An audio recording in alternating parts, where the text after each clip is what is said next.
Hello everyone, మన సబ్స్క్రైబర్లో ఒకరు అడిగారు నార్మల్ గ్లూ పెన్కి 2-in-1 గ్లూ పెన్కి తేడా ఏంటి అనేసి. ఈ వీడియోలో క్లియర్గా చెప్తాను వీటన్నిటికీ డిఫరెన్స్ ఏంటి అనేసి. ఫర్ ఎగ్జాంపుల్ మీకు ఒక బ్యాంగిల్కి ఇలా B7000 గమ్ అప్లై చేశాను ఫస్ట్. తర్వాత నార్మల్ గ్లూ పెన్ తీసుకొని ఈ గ్లూ ప్యాడ్ ఉంటుంది కదా, గ్లూ ప్యాడ్ నుంచి ఇలా కొంచెం గ్లూని తీసుకోవాలి. తర్వాత ఇక్కడ నేను కొన్ని స్టోన్స్ తీసుకున్నాను. ఈ స్టోన్స్ని ఈ గాజు పైన అంటించుకుంటున్నాను.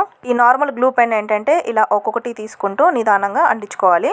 సో ఇలా యూస్ అవుతుంది అనమాట నార్మల్ గ్లూ పెన్. ఇప్పుడు 2-in-1 గ్లూ పెన్ చూపిస్తాను. గ్లూ ప్యాడ్ నుంచి కొంచెం గ్లూ తీసుకొని సేమ్ నార్మల్ గ్లూ పెన్ లానే ఇలా అంటించుకోవచ్చు ఒక్కొక్క స్టోన్ తీసుకొని. కానీ ఇప్పుడు ఈ గ్లూ పెన్ కి వెనక వైపు ఇలా ఉంది కదా, ఇక్కడ గ్లూ ప్యాడ్ నుంచి ఇంకొంచెం గ్లూ తీసుకోవాలి ఈ విధంగా. ఇప్పుడు తీసుకున్న స్టోన్స్ ఉన్నాయి కదా, వాటిని ఇలా ఒక్కొక్కటి అంటించుకోవచ్చు, రెండు అంటించుకోవచ్చు, మూడు కూడా అంటించుకోవచ్చు అనమాట. చూడండి, దీనివల్ల ఏంటంటే మన పని కొంచెం ఫాస్ట్ గా అయిపోతుంది, ఇంకా టైం సేవింగ్ కూడా. ఇదనమాట నార్మల్ గ్లూ పెన్ కి ఇంకా 2-in-1 గ్లూ పెన్ కి ఉన్న తేడా. కావాలనుకుంటే రెండు మన దగ్గర అవైలబుల్ గా ఉన్నాయి. పైన కనిపిస్తున్న వాట్సాప్ నంబర్ కి మెసేజ్ చేసేయండి. బాయ్.